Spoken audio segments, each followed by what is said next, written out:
Sound check. So, August 13 ngayon ng alas 12.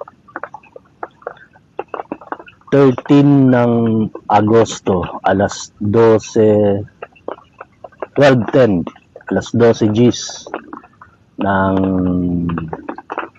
tanghali dito. Medyo inuulan dahil dito. Kaya talagang ito yung tinatawag nilang siyam-siyam yata. Yung tinawag nilang siyam-siyam na tuloy-tuloy yung ulan kada ano tawag nito, yung kada tag-ulan. So, kapi-kapi tayo mga brad. Madami akong naririnig dito na ano, sabi ko nga sa inyo na yung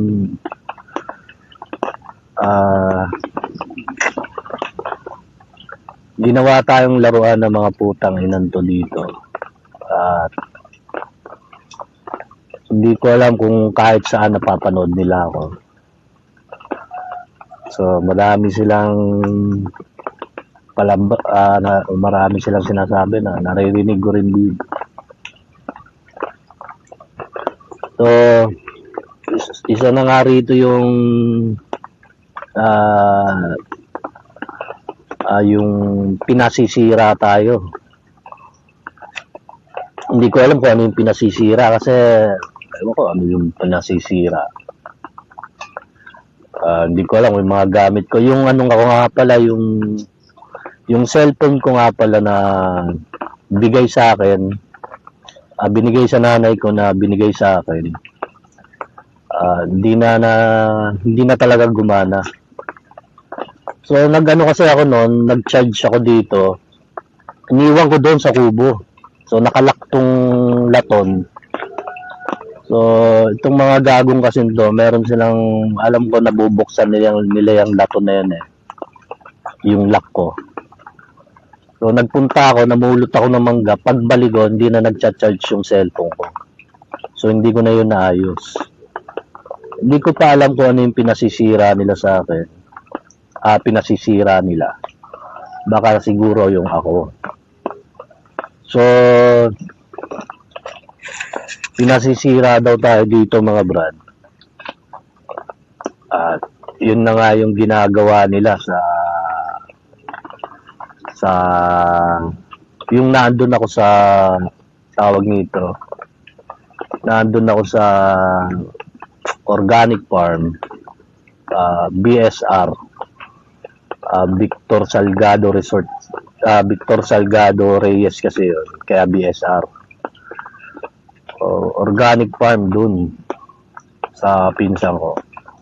So nung nandun ako, obvious naman talaga na sinisira nila ako, binababoy nila ako doon. Apaka-obvious naman na yung ginagawa nila sa akin. Totoo naman na talagang sinisira nila ako. Hindi mismong walang mabigat kasi mismong mga tatay ko, alam nila yon, yung mismong kakuntsaba nila yung tatay ko, mga kamag-anak ko dyan, mismong sila yung sumisira sa akin. Mismong sila yung gumagawa, mismong sila yung bumababoy sa akin at pinalalabas tayong baliw sa mga tao. Pinagmumukha tayong siraulo sa publiko. So para bang ang dating sa akin yung alam ko namang nararamdaman ko na napakalaki ng intention nila, na napakalaki ng motibo nila doon sa pinatunayan natin sa publiko, yung pinakita natin sa buong mundo. Ito yung napatunayan natin. So para bang ang dating nito ang gusto parang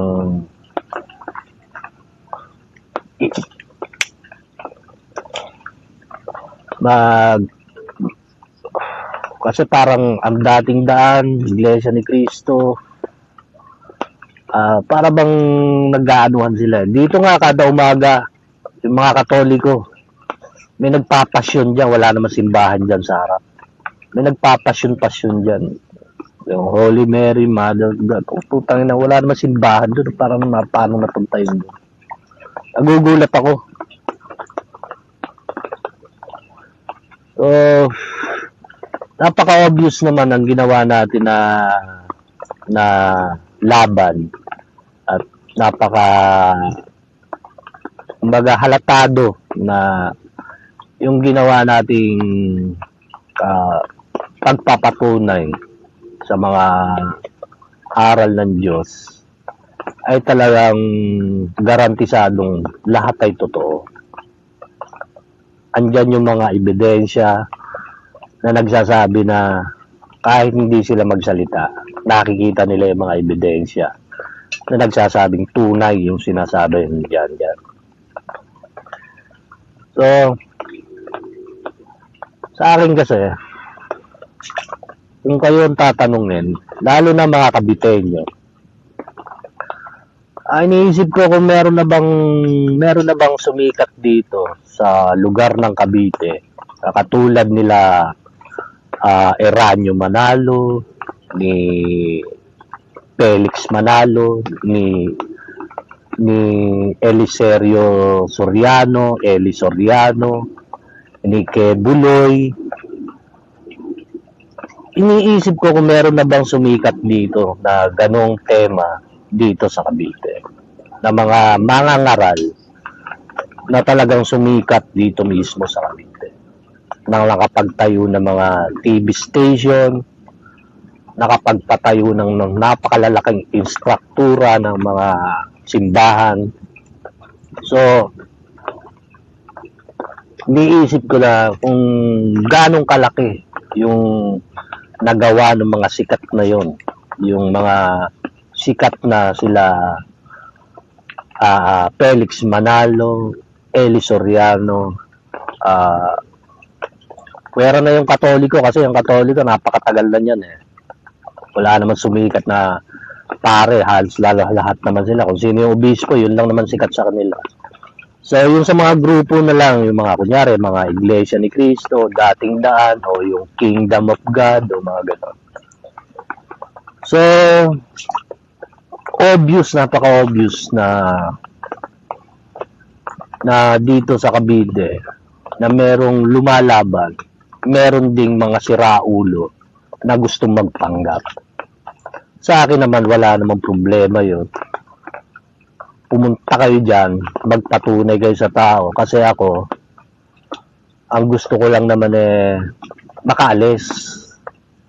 Kasi kung wala akong aasahan tao rito, wala rin kayong aasahan sa akin, putang ina niyo. Yun ang isasaksak nyo sa ulo niyo. Yun yung isasampal nyo sa mukha nyo.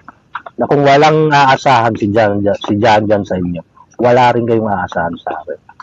Wag yung gagamitin yung pangalan ko. Kaya ito yung sinasabing gusto kong sirain dito sa Cavite para dito sa ginagawa kong to. Nakuha nyo? Gusto tayong palabasin baliw, binababoy tayo dito. Ano pa bang magagawa ko sa inyo? Pinagtulong-tulungan nila ako rito, kaya ako nakatira dito ngayon. Ayan o, dyan. Sa kapirasong lona na to. Lahat halos ng combo, yung bagyo na combo. Kinombo ko rito ng mga bagyo. Dito lang ako natulog. Kumbaga, 10 years na 10 taon, mahigit. Kasi 2000 ano pa to 15. Nagsimula, 2026 na ngayon. Sabihin na natin 10 years. Napakatagal na panahon na. Sino pa bang niloloko ng mga putang inan to? 10 years na ganito ang buhay ko dito sa Cavite. Itong mga putang inang to, mga gagong to. 10 years na kung ano-ano yung ginawa nila sa akin dito sa Cavite. Nakuha niya. So napakabigat na sasabihin mo kung ano-ano yung mga ikot palusot na kumbaga napakarami nilang sinasabi na mahuhuli mo nga sa bunganga nila na kung sila ay nagsisinungaling o hindi. Kasi alam nyo yung mga tao noon walang alam. Kahit ako noon wala akong alam na may mga tema na ginagawan tayo ng palabas, ginagawan tayo ng drama. Yun ang napakabigat. Diba? So tinanong ko kayo na wala namang problema doon na kung ano yung magandang gawin nyo dito sa atin.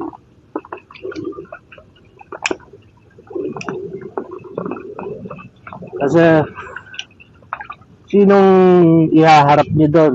Yung ano, wag niyo akong alalahanin sa kumbaga. Pinapapatay ko nga sa inyo eh. Kung yun talagang sumusunod kayo sa nagpatunay ng lahat. Ako wala akong pake. Kung ang meron na lang dito yung prinsipyo na lang ang natitira sa akin.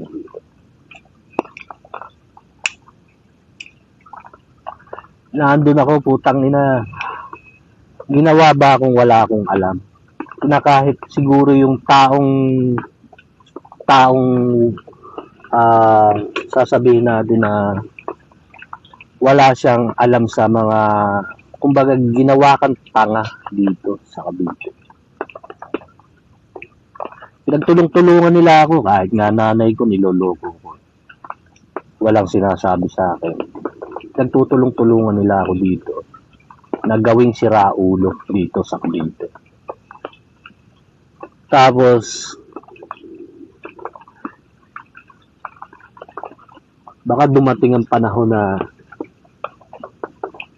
gagamit-gamitin nyo yung pangalan kung putang ina nyo. Nakakahiya naman kayo. Di ba? Meron pa nga dito yung narinig ko na patawad daw. Kumbaga, humihingi siya ng patawad dun sa publiko bilang formality. Napakarami ko ng experience na ganun. Sino bang saan ka ba nagkaroon ng kasalanan doon sa publiko? Siraulo ka. Di ba?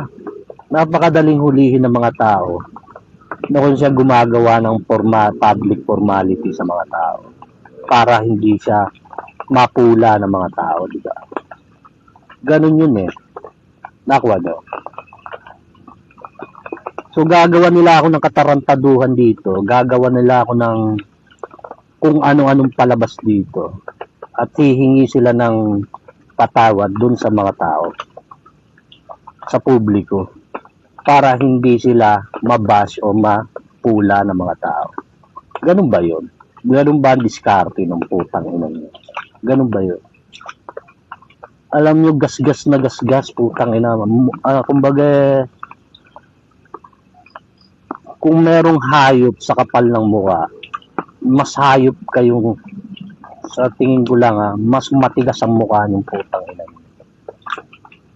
10 years akong nagpapaikot-ikot dito sa Cavite.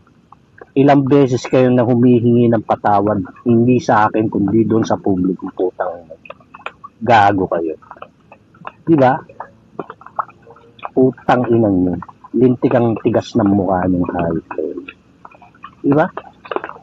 Para lang public formality na malinis ang budhi mong putang ina mo.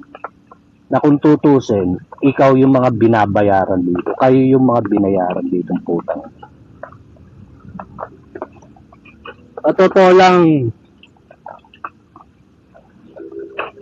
sa sitwasyon ko, talagang napakalalaki ng mga binangga ko. Nagpapasalamat naman ako na kahit paano may mga suporta, may mga taong nakasuporta sa akin. Na kahit paano nandiyan sila. Dito na yung itong bangga ko sa mga kung sa mga iglesyang baliw na to. Sila na yung una nung nandun ako kasi nung nagsimula to nung nag-shooting ako, lumala na dun eh. So before pa lang nag-shooting ako nung sinabi ko na yung kinuwento ko na sa inyo. Nandun pa lang ako sa puder ng tatay ko. Meron ng panggagago na ginagawa sa akin na nakamonitor sila sa akin. At hindi ko alam kung sino yung nag-implant. Kagabi nabasa ko sa Facebook yung mga chips. Niisip ko kung sino kaya nag-i-implant sa akin ng mga chips. Kung sino naglagay sa akin ng mga chips na yan. Kasi possible na nasa 90% na totoo yung hindi lang signals. Nakita ko na rin sa Twitter kasi yun eh, yung technology na nilagyan ka ng chips na lahat ng makikita mo, kunyari nagbabasa ka ng Bible, nababasa rin nila. Lahat ng iniisip mo, tinatransfer sa AI. Ang AI yun yung artificial intelligence na meron siyang sariling utak na kunyari, nagtanong ka sa Google, ano yung AI? Ipinaprocess niya agad, kumukuha agad siya ng mga information para sagutin niya. Kunyari, kukuha siya ng information sa Facebook, kukuha siya ng information sa Twitter, kukuha siya ng information sa internet. Yun ang AI. Kukunin niya lahat ng information, ipapabasa niya sa iyo kung ano yung ibig sabihin ng AI. So, ganun din sa nangyayari sa akin. Na yung chips na yon, so lahat ng data na nasa utak ko, nire-record ng AI. Nire-record ng AI lahat yan. So, pagka may inisip ka na kung ano, automatic, pinaprocess ng AI kung ano yung iniisip mo. So, nakuha nyo. So, ganun kabagsik ang technology natin yan. Nakita ko na sa Twitter na it's possible. Katulad ng ipinopromote ngayon ni Elon Musk about Neuralink. Yung Neuralink, ini-implant sa mga disabled na tao. Kunyari, paralyzed ka, hindi mo maigalaw yung kamay mo, hindi mo maigalaw yung paa mo, pero yung utak mo kayang magpagalaw ng mga robotics. Yun yung Neuralink. Yung Neuralink na yun, hanapin nyo sa Google, i-research nyo. So, isa yung coin chips na medyo malaki yun, ganito kalaki yun, yung parang kasi yung laki ng benching ko. Ilalagay siya sa tissue ng brain mo para yung brain waves mo makapag-transmit ng data dun sa mga data dun sa mga robotics na pwede mong pagalawin. Nakuha nyo. Ganon ka ahead yung technology natin ngayon. So, hindi lang chips to, kundi mga 5G signals, mga Wi-Fi signals. Napakatagal ng panahon na nangyayari to dito sa atin. At hindi lang ako. Kasi lahat ng mga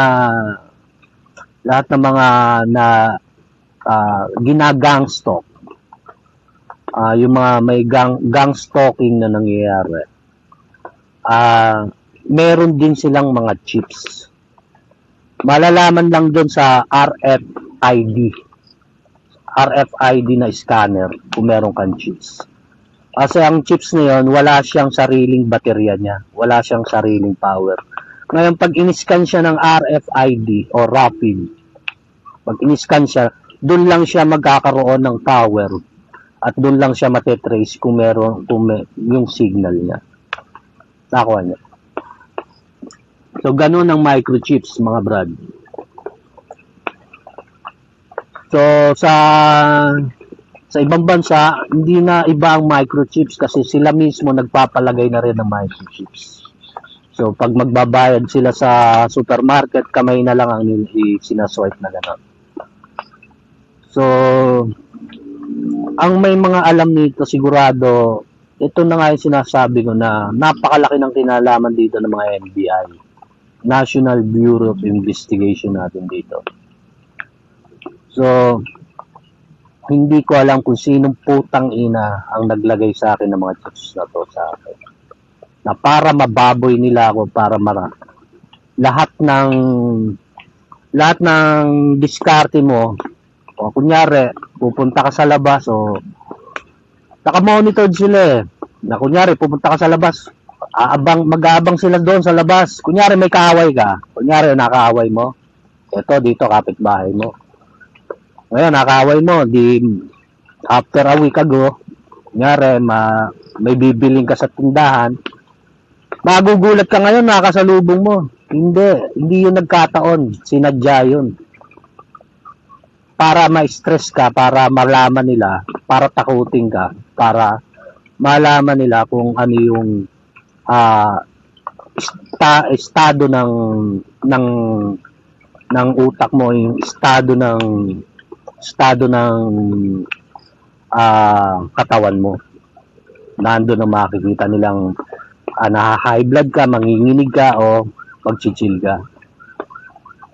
So, napakatagal ko na dito. 10 years na sabihin ko nga sa inyo na lahat halos ng experience ko rito, alam ko, kabisado ko lahat ng diskarte nila.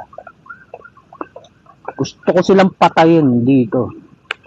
Wala lang akong baril, sinasabi ko.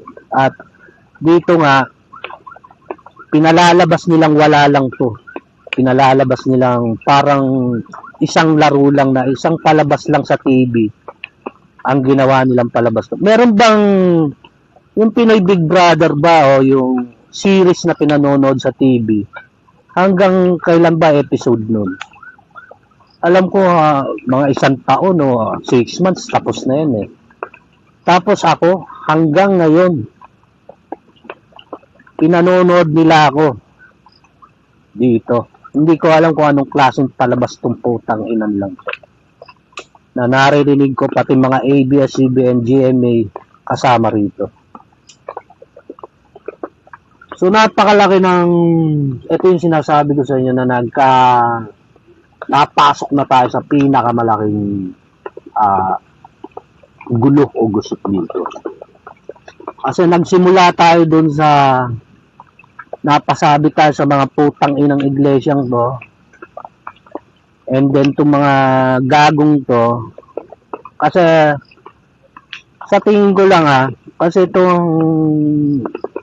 si Gloria Arroyo, kapag kasi nung kainitan nung issue kay Gloria Arroyo noon, ako naman nakikipagkwentuhan lang noon. So itong mga putang inang iglesyang to, sila yung sumusuporta o nagbabash doon sa mga tumutulig sa doon sa may issue kunyari kay Gloria. Katulad ng kay Dilima. Nung panahon ng Dilima, alam ko pinano, 'di ba, ni Noynoy na pinaimbestigahan tong mga iglesia ni Cristo. So nung si Dilima ang humawak ng mga kaso. So nung panahon ni Dilima, nung panahon ni Dilima, galit na galit yung mga putang inang iglesyang to kay Dilima. Kasi nga siya yung humawak ng kaso tungkol sa mga iglesyang putang inang. Ngayon, nung umupo na si Duterte, binawian na ngayon siya ng iglesia. Pinakulong na ngayon siya. Totoo hindi? So nakikita ko, ini-estima ko, kung kung paano yung paano nangyari sa akin to, bakit nagkaganon.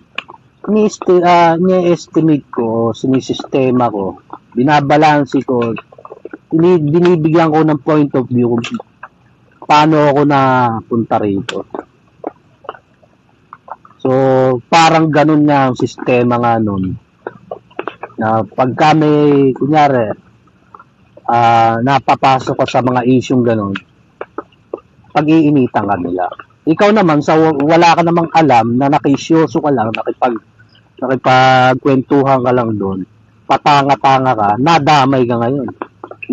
Nilagyan ka ngayon ng chips na mga gagong to para tarantaduhin ka, gaguhin ka. Malaman ko lang kung sino naglagay sa akin ito at malaman ko lang kung sino yung putang inang yan. Putang ina mo, magtago-tago ka. Kasi sa lahat ng kakilala at kamag-anak ko, sa lahat ng impluensya mo, pati timbre kitang putang ina mo. Papapatay kita, gago ka. Magtago-tago kang putang ina mo. Sasabihin ko sa iyo. Sa lahat, ipatitimbre kita. Putang ina ka. Huwag mong malaman ko lang ang pangalan mo, lahat ng impormasyon mo, papapatay kitang hayop ka. Tanda mo sinabi ko. 10 taon ako nagdudusa rito, mahigit. Na hindi lang 10 taon, kung tutusin napakatagal na panahon. Na tinatarantado at ginagago ko 24 oras, 24 oras ng mga putang ina mga gang stalker na to. Gusto ko silang patayin. Alam nyo ba na itong mga gang stalker na to ay isa sa mga kriminal na matatawag ding mga hitman o killer. Kasi doon sa ibang bansa, sa Amerika, nung panahon pa ni Biden, napakaraming pinatay doon. Meron pa nga binuhusan ng gasolina. Meron pa nga nakasakay lang sa train, bigla na lang sinaksak. Hindi yun ordinaryo, kundi meron silang mga listahan kung sino yung papatay nila. At mostly sa mga, ito na nga yung mga Muslim doon na nababasa ko sa Facebook is part ng communist o mga komunista. So, iniisip ko dito sa atin, katulad nga ng sinabi ni Robin sa Facebook na isa din pala siyang komunista na biglang parang bumaliktad na yata sa pagiging komunista si Robin Padilla. So, yung komunista kasi dati, alam ko komunista, mga NPA yun, di ba?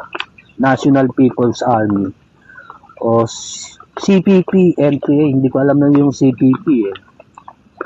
So, may mga komunista rin sa gobyerno natin. Tapos, ang nangyari, yung mga sundalo natin, nakikipagpatayan sa kapwa Pilipino nila na komunista at mga sundalo ng gobyerno. So, parang ang hirap i-imagine yata na merong marami palang komunista sa nakaupo sa gobyerno, tapos yung mga sundalo natin pinapatay, nakikipagyera doon sa mga komunista na mga NPA sa labas. So parang napaka-awkward namang iisipin na putang ina, ba't nagkaganon? Hindi tanggalin nyo kung ayaw nyo ng komunista, di tanggalin nyo, di ba? Eh putang na, marami palang nakaupong komunista dyan sa gobyerno, tapos makikipagpatayan ngayon yung sundalo. Sino anong mangyayari ngayon? Hindi magkakaubusan ng mga Pilipino ngayon. Di ba? Mukhang tanga lang kayo, di ba? Ganun kayo tinanga ng ibang bansa. Di ba? Para sakupin kayo dito. Gago kayo eh. Kumbaga sa liit ng utak nyo, hindi nyo na naisip kung ano yung dapat yung gawin. Dahil sa bobo kayong hindi kayo marunong mag-estima, hindi kayo marunong magbalanse kung ano yung nangyayari sa paligid nyo. Kuhan nyo. So sa akin naman, wala akong pakialam doon kung ano yung komunista ka o ano. Kasi kagabi, nag-research ako, napagtripan ko lang. Nag-google ako, ano ba ibig sabihin ng komunista? Ang komunista pala ay yung ang gobyerno ay walang mahirap, walang mayaman. Maganda yung patakar na gano'n. Ang problema lang nun, syempre, wala kang sariling lupa, no? Yung mayayaman nun, kunyari ako, marami akong claim na lupa, marami kaming lupa na, no? Syempre, kukunin nila ng gobyerno yun. Diba? Ganun yun, diba? Kaya pala ang sistema ng mga NPAs, mga agaw sila ng lupa. So, parang ganun ang nangyari dito. So, yung mga Chinese, kilalang mga komunista, diba? At ito si Rodrigo, si Duterte, yung naging nanalo, kaya pala nakakausap niya yung NPA kasi mga komunista din pala to. Kaya pala yung mga NPA na rebelde natin dito, dinala dun sa China, pinasyal dun sa China. Totoo, hindi. Diba yung nabalita noon? Matagal na yun. Sino nakabalita ba noon? So, yung mga komunista na andun sa UP, mga komunista na nasa UP, sa akin maganda naman yung layunin nila. Ang problema lang doon,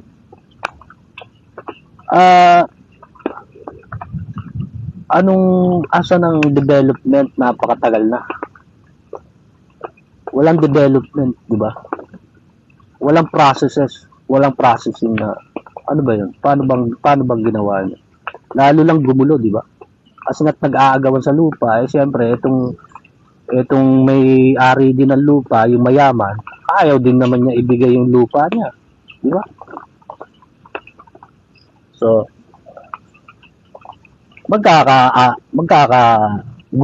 magkakagulo-gulo talaga. So, bahala kayo sa buhay nyo. Sabi ko nga, 32 minutes na tayo. Sa akin, sinabi ko lang lahat ng pwede kong sabihin. Sa akin kasi, ang diskarte kasi is, paano maging mga impluwensya ang isang bansa. At ito nga yung sinasabi ko sa inyo na putang ina nyo, kung gusto nyo magpiling dyan, gusto nyo magpanggap, kayo magpanggap dyan, kayo na lang. Basta isa lang ang sasabihin ko sa inyo na wag nyo gagamitin yung pangalan ko. Na sana yung mga Republican,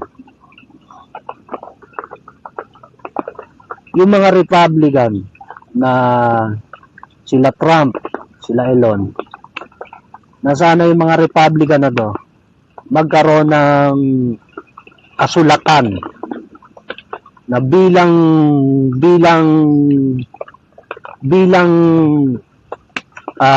pruweba na hindi nyo gagamitin ang pangalan dyan Salgado rito. Dapat gano'n ang tema. Hanggat hindi nyo ginagawa yung napagkasunduan natin. Ako nyo. Ganun dapat. Kasi itong mga gagong to, kasi nga ang Pilipino sa simula tanga na, at ang kaya lang nilang manalo is yung mandaya sila. Naisulat ko na yun dun sa Rockstars na page ko, na ever since they are called idiots, they are called Indio. Tinatawag silang Indio kasi bobo sila. Ako ano. Kaya mananalo lang sila pag nandaya sila. O yung kung ano yung daya na pwede nilang ipanalo. Ganun ang kaisipan nila. Yun ang nakikita ko eh. Ako nyo. Sa tinagal-tagal nang pumunta dito ang Kastilag, Binigyan tayo ng kaisipan, binigyan tayo ng ano. Hanggang ngayon, bobo kayo, di ba? Ayan o. Nasaan na tayo ngayon? Hanggang sa sinasakop na yung sinasakop na tayo dito.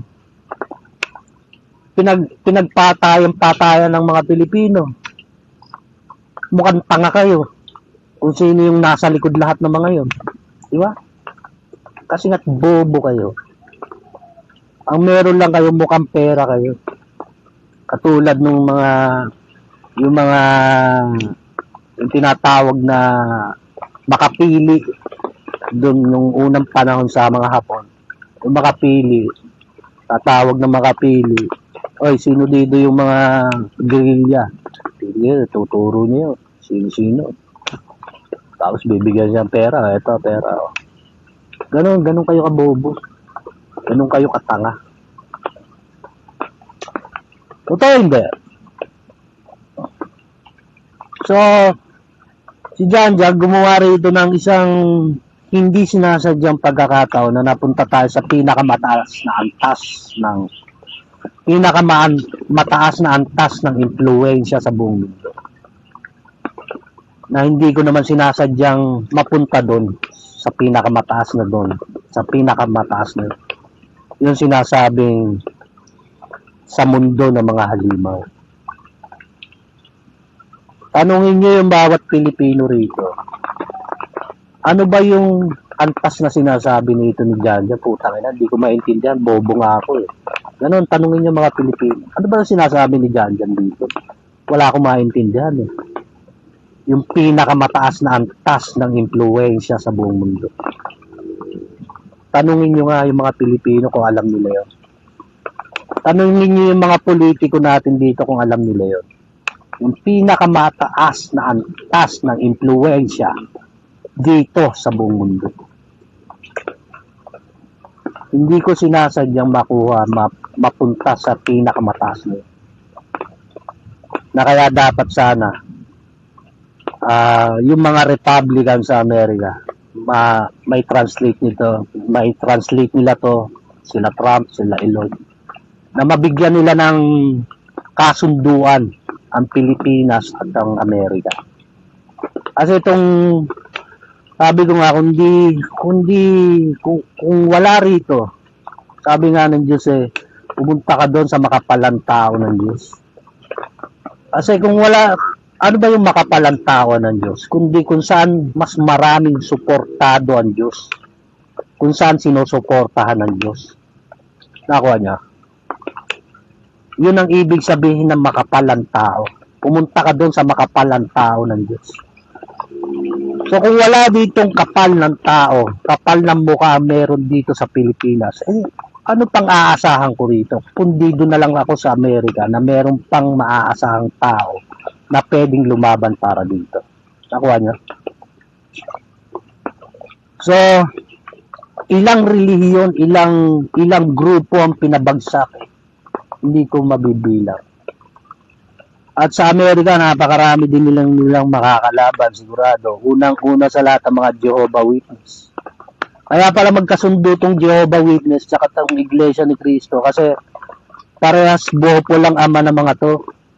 Parehas bobo ang ama ng mga gagong to. Iisa lang din ang Diyos nila, yung ama, yung bobo nilang ama. Yun ang Diyos nila.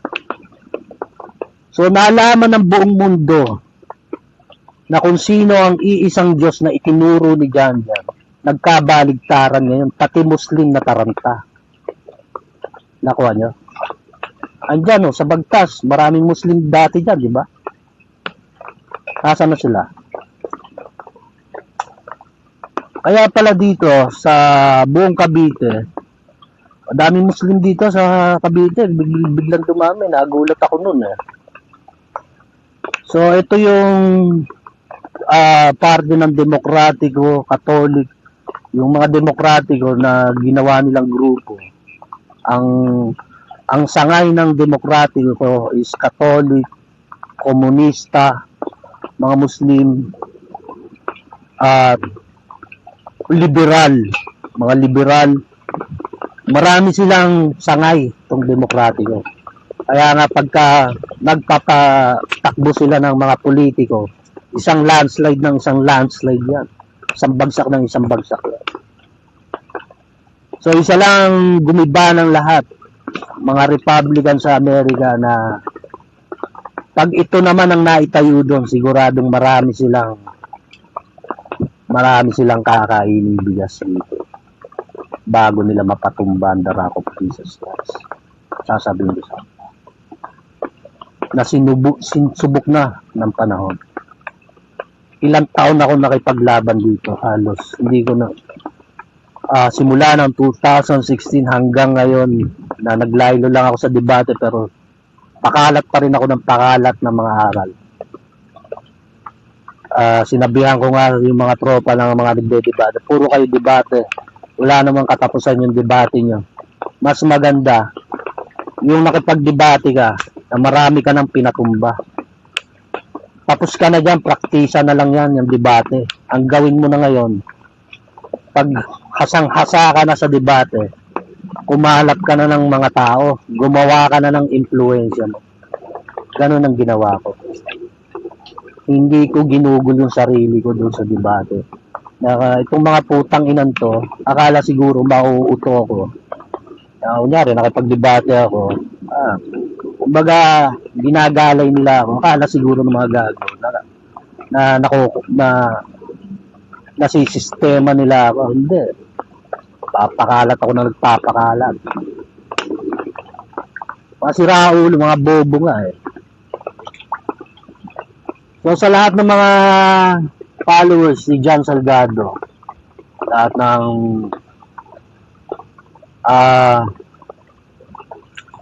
napakalaki ng ginagawa nila sa akin dito sa Cavite. At sasabihin ko nga sa inyo, hindi ko alam kung saan tayo naka-televise ba tayo, naka-radyo, kasi sabi ko nga sa inyo, nag-bike ako ng pupuntang Amaya, bike ako ng papunta dito. Sabi ko sa inyo, lahat sila nagkakwentuhan, kilala nila ako. At may maririnig ako minsan sa radyo, may maririnig ako minsan sa TV, may maririnig ako minsan sa FM.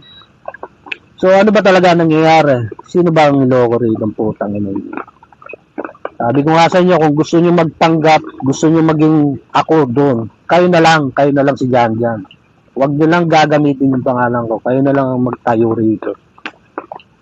Kasi mga yung kumbaga sa estado ng pagiging walang pride na tinatawag, walang yabang na tinatawag ang Pilipino. Sasabihin na lang na tawag nito yung may mga ganung tema kasi na magpapaawa ka na lang. Ako hindi ako humingi ng awa rito, putang ina. Naghahanap ako ng diskarte, paano ako alis, paano ako pupwesto. Pero pinagtulong-tulungan nila ako. Ginawa nila akong siraulo dito. Ginawa nila akong tawag nito yung tawag nito yung hindi ako makagalaw. Paano ako makagalaw? Puta, ulan ng ulan. Tapos talagang tinorture nila ako dito. Alam ko naman, bumalik ako doon. Putang ina. May yabang nga ako, di ba? Mataas nga lipad ko, di ba? Kasi hindi ko naman ganun binababa yung sarili ko sa mga taong humuda sa akin. Hindi ko ganun binababa yung tuhod ko sa mga taong tumatarantado sa akin. Hindi ako tangang tao, putang ina niyo. Kaya ganun kataas ang ihi ko. Ganun kataas ang lipad ko. Mayabang si Jan Salgado. Sabihin nyo nang mayabang si Jan Salgado. Talagang mataas ang hair. Yun ang tatatak ng sarili ko. Dahil may prinsipyo akong tao. Hindi ako lumuluhod doon sa tumatarantado sa akin. Para palikot-ikutin ako. Nakuha niya. Kahit sino ka pang putang ina. Okay. Tumataas na naman yung Na-high blood ako eh. So, sana na, tandaan nyo lahat yung sinabi ko rito na pointers tungkol dito sa mga gang stalking na to, na isa sa mga imbestigahan nyo. Kasi, lalong-lalo na sa akin, o sa nanay ko. Kasi itong nanay ko, siya ang panganay dito sa parte ng nanay ko. Siya ang pinakapanganay. So, ibig sabihin, yung parte kasi ng nanay ko is hindi basta-bastang mga pamilya. Mga pamilyang Binga Gonzalo sa Mindanao. Mga pamilyang Nagak sa Mindanao. Ang mga pamilyang Nagak, halos buong Cagayan, pag-aari ng lupa ng mga Nagak. Halos buong Cagayan de Oro. Dito sa mga Villa Gonzalo, dito sa Cebu, kalat sila sa Mindanao. Itong nanay ko kasi is panganay siya na anak dito sa parte ng sa side ng mother. So ibig sabihin, baka may mga claim na lupa na dahil mismo din siya. Alam ko, hindi ako magkakamali. Kahit noon pa, nandun nga kami sa San Juan, wala rin kasi akong alam noon na napapag-initan na rin siya noon. Ako naman, bata ako noon. Ang edad ko is 17, 16. Siyempre, ang iniisip ko ng basketball, kung ano yung masaya noon, kung ano yung happenings noon. Yun ang isip ko noon. Siyempre, edad mo, teenager ka pa lang eh. Yung mga chicks noon, mga kung ano yung happenings namin noon, yung teenager kami. So, hindi ko naintindihan pero nakikita ko noon na sa party ng nanay ko, meron ng mga taong sumusubaybay sa kanya. May mga taong turing kasi si tanga, yung nanay kong tanga, na hindi niya alam, mayabang na wala sa hulog, na hindi niya alam, napapag-initan na siya. Kahit nga yung kaibigan niya nung minsan nagpunta kami doon, ewan ko, kasi minsan hindi mo masakyan, hindi siya pinagbibigyan lang siya ng mga kaibigan niya na wala sa hulog yung yabang. Ako lang naman, mayabang lang ako pag nagpapatawa ako. Kunyari, patayo nga tayo airport, parang meron tayo. Ganun lang ako yung patawa-patawa. Yung lang patawang yabang ni Janjan. Pero dito, sabihin mo nang mas mayabang ako, mataas ang prinsipyo ko kasi. Sabihin mo nang mayabang ako kasi mas malaki ang pinatunayan ko sa inyo. Mas malaki ang pinagmamalaki ko sa inyo, putang ina. Sabihin nyo nang mayabang ako kasi nga mas may pangalan ako kaysa sa inyo. Nakuha nyo. Kasi nga mas may kinilalang pangalang Janjan Salgado sa buong mundo at dito sa Pilipinas. Kaya ako mataas ang area. Nakuha nyo. Na napakabigat na babalik ta rin dahil kung sino yung tatarantado sa atin. Pinatatarantado tayo dito. At yung mga tumatarantado sa akin, hihingi ng diplomasya, hihingi ng patawad sa publiko, na magiging public formality ng gagong to. Nakuha nyo? Para hindi siya masira sa mga tao. Nakuha nyo yun? Yung public formality. So, itong gagong to, may kasalanan yata dun sa publiko, hindi sa akin. Kasi, dun siya humingi ng tawad di ba? Dapat dun siya. Huwag niya akong idadamay dun. Ngayon, kung dadadamay ako dun siya hihingi ng tawad, putang ina mo, sino ka?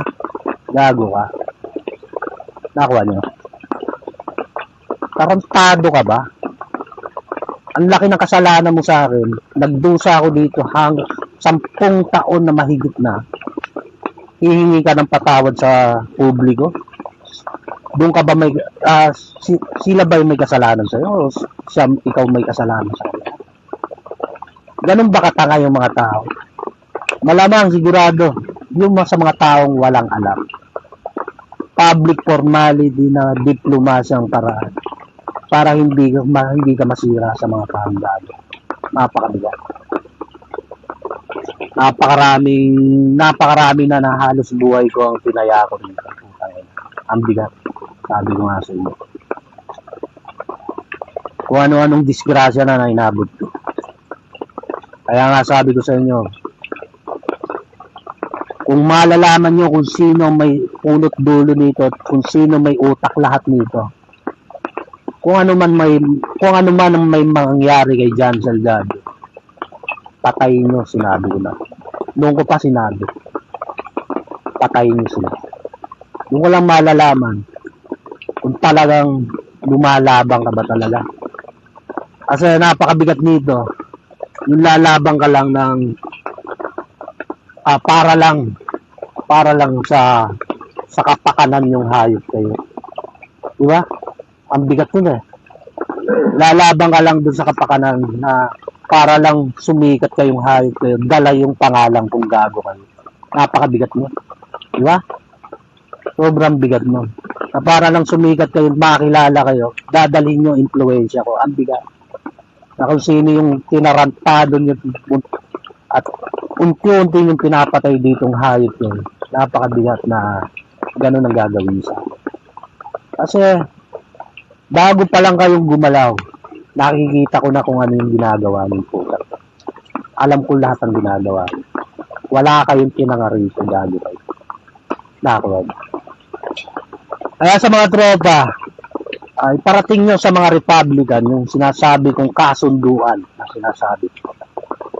Na hanggat walang na hindi pwedeng hawakan ng impluensya dito sa bansa.